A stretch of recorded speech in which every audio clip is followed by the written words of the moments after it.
Why do some people do so well in life, while so many more do not? And the first thing let's talk about is the magic word. The experts call it the most important word as far as the results we get from life are concerned in this or any other language. And that word is attitude. Let's face the fact honestly that we shape our own lives, and the shapes of them will be determined by our attitudes. Attitude is a reflection, a result of a person's will. It is incalculably powerful. It can bring about marvelous results for us, but we need to train it patiently, day by day. In 5 years or less, you can get right to the top of the work you're now doing. I know this, but the important question here is, do you know this? The minute you do know it, you'll have this right attitude I'm talking about. Now, it makes no difference how good a person's attitude has been in the past. Anything can be improved upon, and it's the small refinements upon something already good that makes it great. So here's the test. For the next 30 days, act toward the world, everything and everyone with whom you come in contact, with the attitude which represents the kind of results you want to achieve. That is, if the result you want is more success in what you're doing, act as though you are already in possession of the success you seek. If you want others to treat you with admiration and respect, treat others with admiration and respect first. There's nothing in the world that men, women, and children want and need more than the feeling that they're important, that they're needed and respected. They will give their love, their affection, their respect, and their business to the person who fills this need. So the magic word is attitude. Now let's talk about the attitudes of people who are successful. The top 5% of the people who go sailing through life from one success to another and who, even when they fail at something, shrug it off and head right out again. No matter who the person is or what he does, men and women in sales, business executives, people in all the professions, wives and mothers, students, top people in the armed forces, public servants, men and women in the service of religion, working men and women in all fields of endeavor, wherever you find a person doing an outstanding job and getting outstanding results, you will find a person with the right kind of attitude. What's the most natural thing in the world to do? Right. It's to look around and see what the other fellows are doing. Since we've always been told what to do, why should we start thinking for ourselves at age 25? Our environment is really a mirror of our mental attitude. If we don't like our environment, we have to change our attitude first. Now, the world plays no favorites. It's impersonal. It doesn't care whether we change or not. Adopting a good, healthy attitude toward life doesn't affect the world and the people in it nearly as much as it affects us. It would be impossible to even estimate the number of jobs which have been lost, the number of promotions missed, the number of sales not made, the number of marriages ruined by poor attitudes. These people take the attitude toward themselves that they can accomplish what they set out to accomplish, that there's no good reason on earth why they can't be competent, successful. They have a healthy attitude toward themselves and, as a result, toward life and the things they want to accomplish. And because of this, they achieve some remarkable things, and they come to be called successful, outstanding, brilliant, lucky, and a lot of other things. A person with a poor attitude toward learning, for example, isn't going to learn much until he changes his attitude. If we take the attitude that we cannot do something, we generally will not do it. An attitude of failure, and we're whipped before we start. So we know then that what we receive from life, what we accomplish or fail to accomplish, is due in large measure to our overall attitude.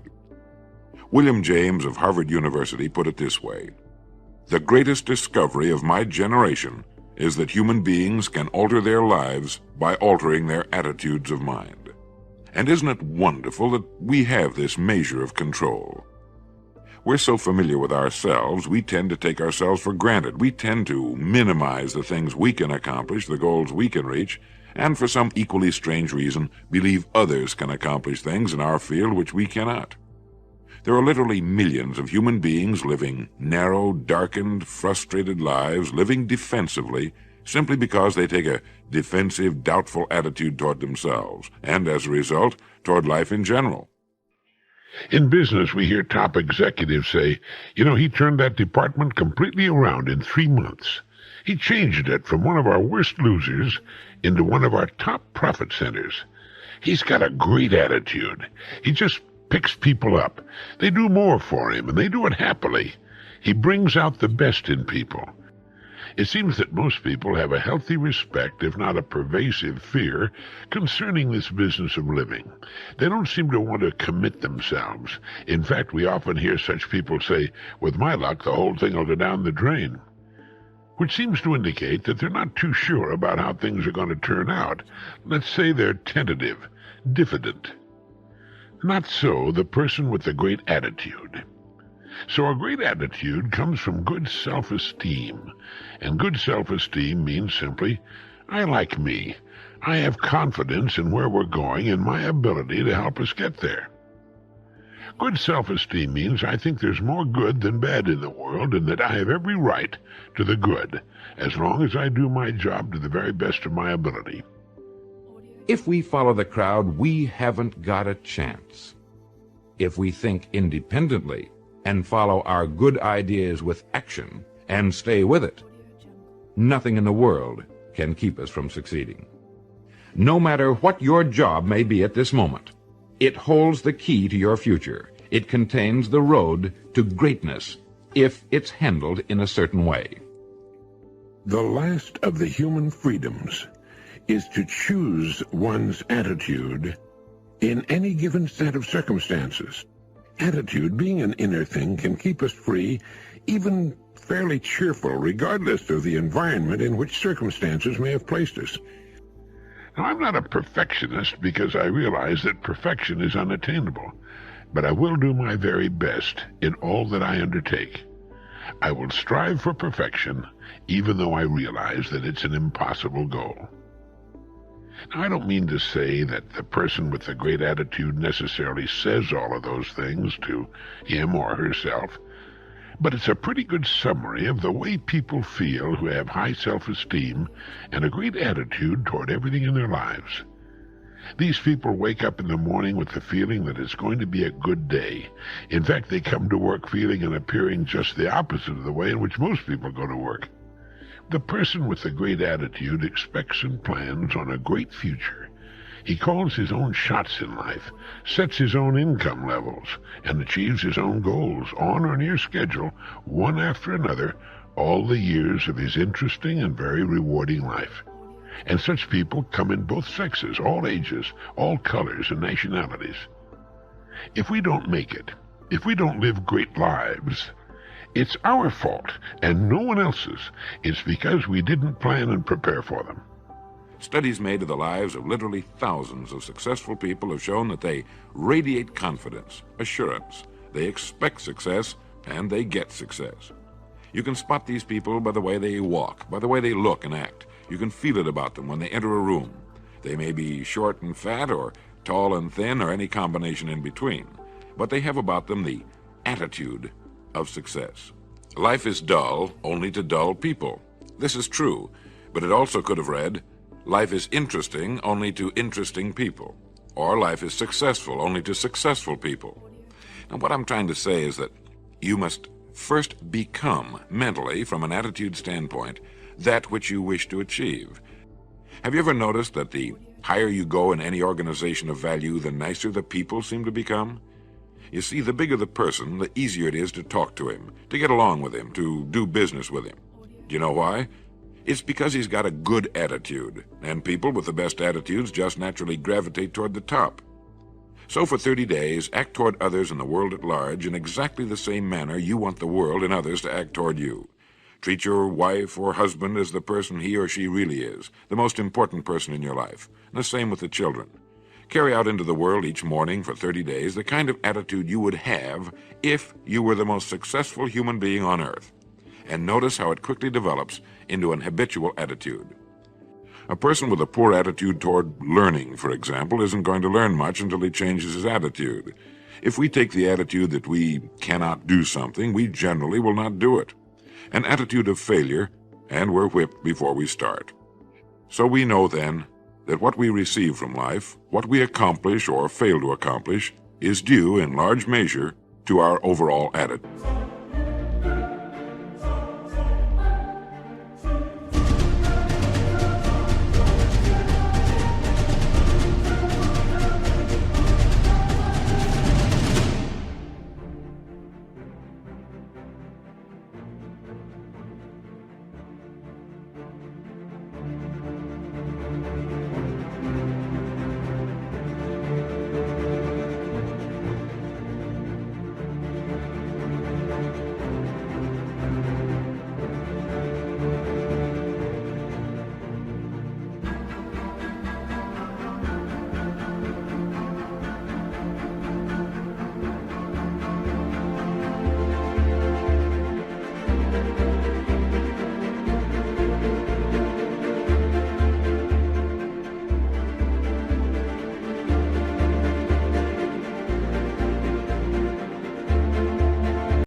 William James of Harvard University put it this way: "The greatest discovery of my generation is that human beings can alter their lives by altering their attitudes of mind." And isn't it wonderful that we have this measure of control? Before we start talking about our attitude toward the world, let's talk about our attitude toward ourselves, since it is the attitude we take toward ourselves which determines our attitude toward the world. Now, right here we come to a rather strange fact.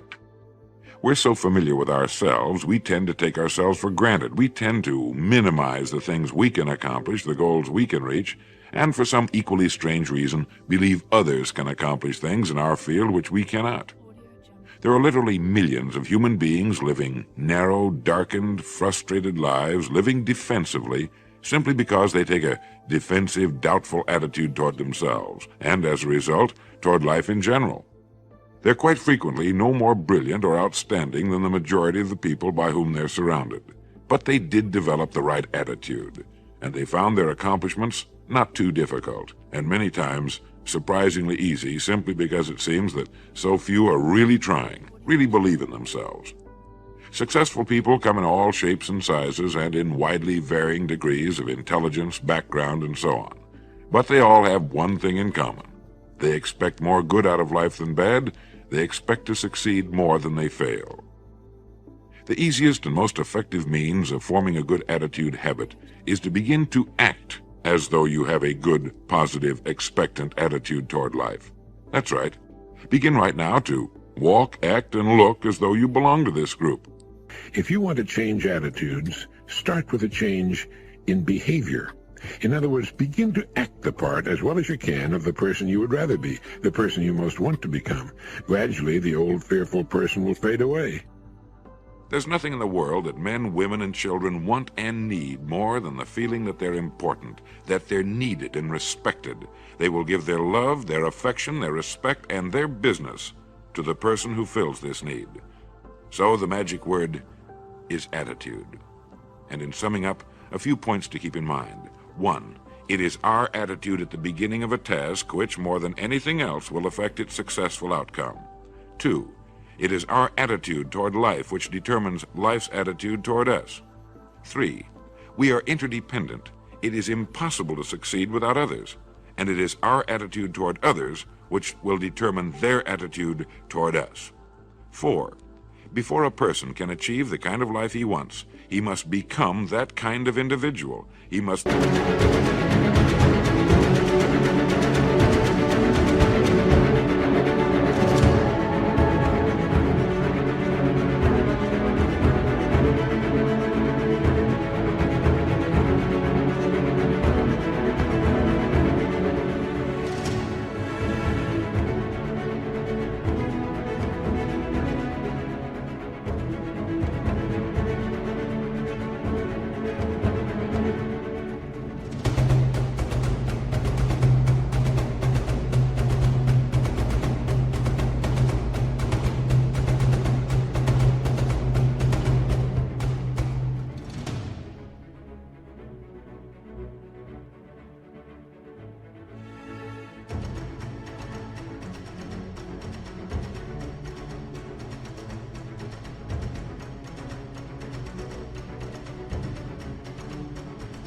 think, act, talk, walk, and conduct himself in all of his affairs as would the person he wishes to become. 5. The higher you go in any organization of value, the better will be the attitudes you'll find. 6. Your mind can hold only one thought at a time, and since there's nothing at all to be gained by being negative, be positive. 7. The deepest craving of human beings is to be needed, to feel important, to be appreciated. Give it to them, and they'll return it to you. 8. Look for the best in new ideas. As someone said, I've never met a person I couldn't learn something from. 9. Don't waste valuable time broadcasting personal problems. It probably won't help you. It cannot help others. 10. Don't talk about your health unless it's good. 11. Radiate the attitude of well-being, of confidence, of a person who knows where he's going. This will inspire those around you, and you'll find good things will begin happening to you. And 12, lastly, for the next 30 days, treat everyone with whom you come in contact as the most important person on earth. If you'll do this for 30 days, you'll do it for the rest of your life. In the next recording, I'll talk to you about greener pastures. But now in closing, remember the words of Walter Dill Scott of Northwestern University. Success or failure in any undertaking is caused more by the mental attitude even than by mental capacities.